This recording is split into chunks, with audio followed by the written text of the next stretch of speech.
여러분, 윤석열 정부가 자영업자 빚 적게는 60%, 최소가 60%입니다. 많게는 90% 탕감해 준다는 그런 자영업자 빚 탕감 계획을 발표를 했잖아요. 그러다 보니까 이게 시장에서는요 참 희한한 일이 벌어집니다. 어떤 일이 벌어지느냐, 이게 90일 연체하면 빚 탕감을 신청할 수 있는 기준이 되거든요. 그러다 보니까 90일 연체하기 위해서 지금 고의 연체하는 사람들도 생긴다. 이게 현실입니다. 이게 현실. 금융당국은 아니야, 고의 연체는 못할 거야, 그렇게 이야기합니다. 왜? 이게 만약에 고의 연체를 했을 경우에는요, 이게 빚 탕감을 받았을 경우에, 빚 탕감을 받았을 경우에는 7년간 신규 대출도 중지되고요, 신용카드 이용도 사실상 불가능하기 때문에 이게 고의로 연체해서 빚 탕감을 받으려고 안 할 거다. 이게 금융당국의 입장이거든요. 여러분 그렇게 생각하세요? 저는 전혀 그렇게 생각하지 않습니다. 그러니까 이게 탁상공론이라는 뜻이에요.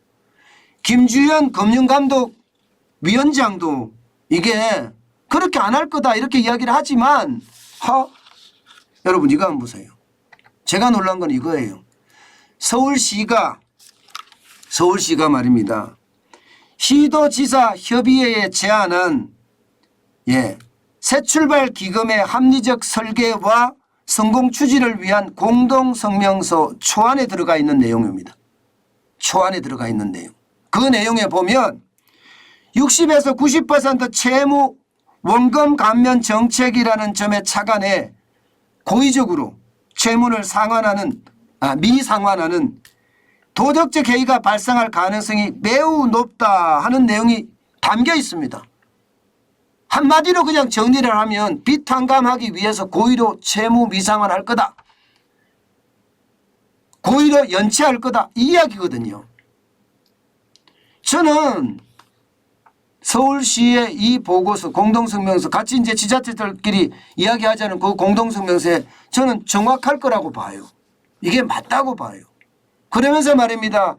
각 지자체들은요, 이게 쉽게 말하면 채무 조정을 하려고 그러면 이 채무 조정을 한 곳이 있을 거 아니에요. 예를 들어서 신용보정재단 이런 데 말입니다. 그러면 채무 조정을 했을 때 신용보정재단은 어떻게 됩니까? 채무 조정을 했지만 은행에서 빌린 것은 이게 다 갚아야 돼요. 그죠? 신용보정재단이 대신 다 갚아야 돼요. 그죠? 대신 다 갚아야 되잖아요. 정부가 이거 깎아주는 거지 은행이 깎아주는 게 아니잖아요. 그죠? 그렇기 때문에 이 보정을 선 신용보정재단은요, 원금을 다 갚아야 됩니다. 그러면 신용보정재단은 어떻게 될까요? 신용보정재단은 뭐 자연스럽게 부채가 쌓일 수밖에 없어요. 부채가 많이 쌓여요. 근데 그 신용보정재단을 운영하는 게 지방자치단체입니다. 그럼 지방자치단체가 운영하는 신용보정재단은 빚만 엄청 넘쳐나겠죠. 그러니까 지자체장들이 야 이건 뭐야, 빚 탕감하는 게 이렇게 가면 자칫 잘못하면 신용보정재단만 박살나는 거야, 뭐 이렇게 이야기할 수가 있는 거죠. 그래서 이 문제가 지금 불거지게 된 거예요. 이 문제가 결국은 빚 탕감하려고 고의로 채무를 연체한다. 일단 3개월은 연체해야지 신청 자격이 있으니까. 저는 이게 여러분 말장난이라는 거, 누구의 말장난?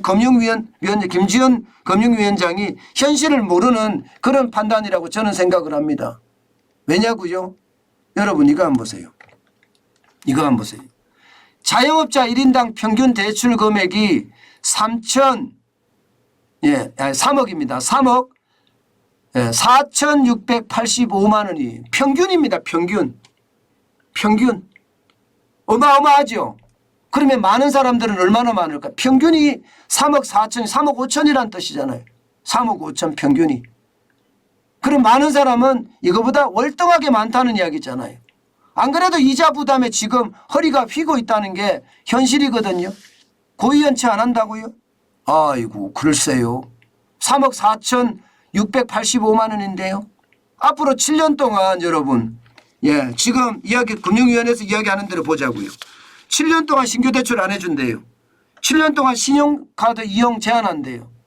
여러분 7년 동안 3억 5천만 원 벌 수 있을까요? 저는 그게 더 걱정이에요. 생각을 해보세요. 장사가 안 됩니다. 장사가. 장사가 안 돼요. 게다가 가격이 다 올라서 원자재 가격, 원재료 가격이 다 올라서 영업이익도 줄어들었어요. 이런 상태에서 7년 동안 해봤자 1년에 5천만 원 흑자를 낸다? 이거 쉽지 않습니다. 요즘 같을 때는요. 그럴 바에야 제가 보기에도요. 아이고 나 못 내. 돈 없어 이제. 정부가 내줘. 90% 삭감해주면 나머지는 내가 낼게. 뭐 이렇게 이야기할 수 있겠는 거 아니겠습니까? 저는 충분히 그럴 수 있다고 생각을 해요. 그만큼 말입니다. 부채가 장난 아니기 때문이에요. 자영업자 부채 보세요. 960조예요. 이것도 2022년 1분기 기준입니다. 이게 1분기가 아니라면 여러분 2분기, 3분기 이렇게 하면 1000조까지 됩니다. 이렇게 되면 여러분 이 부채 부담 감당할 수 있을까요? 못합니다. 그러니 고의로 연체할 수밖에 없겠죠. 게다가 여러분 정부가 해준다는 금액은 얼마까지예요? 지금 보시는 것처럼 금액은요. 법인인 경우 소상공인은 30억까지 해주는 거고요. 개인 사업자인 경우는요. 25억까지 해줍니다. 그러면 너도 나도 어쨌든 저 기금을 원금을 탕감받고자 고의로 연체할 수 있는 것 저는 당연할 거라고 생각해요. 제가 현장에서 지금 직접 해보니까요. 돈을 빌릴 수가 없거든요. 자영업자는. 뭐 신용도가 좋건 나쁘건 빌릴 수도 없어요. 이자가 있든 뭐 부채가 많든 적든 진짜 빌릴 수가 없어요. 그런 입장에서 여러분 자영업자들이 앞으로 계속 버텨간다는 거 어렵습니다. 그러면 탕감받는 게 솔직히 제가 봐서는 몇백 배 나은 것 같아요. 몇백 배. 내가 만약에 빚이 한 25억 정도 있다. 이러면 탕감받는 게 90% 탕감이 된다 그러면 하고도 남지 않을까. 저는 그런 생각 진짜 많이 듭니다.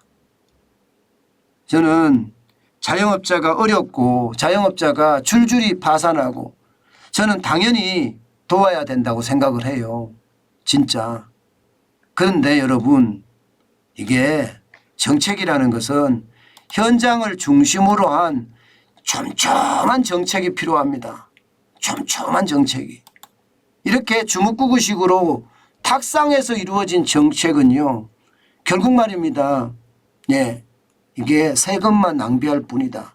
저는 그런 생각 진짜 많이 합니다. 저는 경제정책을 현실을 아는 사람들이 좀 경제정책을 했으면 좋겠어요.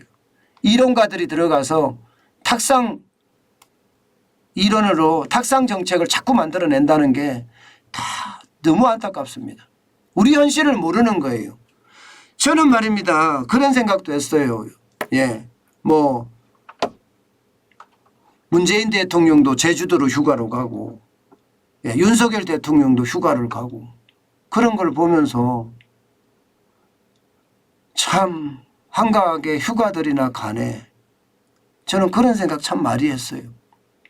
아마 여러분이나 저나 생각이 거의 마찬가지일 겁니다. 지금 휴가 갈 수 있는 그런 여유가 있다는 게 참 대단한 겁니다.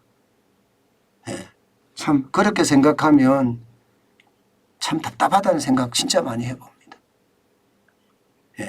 자영업자를 지원하지 말란 뜻이 아니에요. 또 서민을 지원하지 말란 뜻도 아니에요. 정부 정책이라는 게 뭐 못 살고 힘들고 어려운 사람들 지원하는 거 저는 뭐 당연히 있을 수 있다고 생각을 합니다.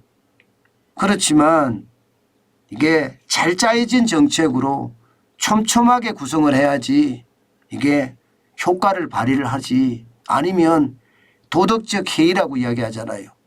모랄 해저드만 불러와서 세금만 낭비할까 솔직히 좀 두렵네요.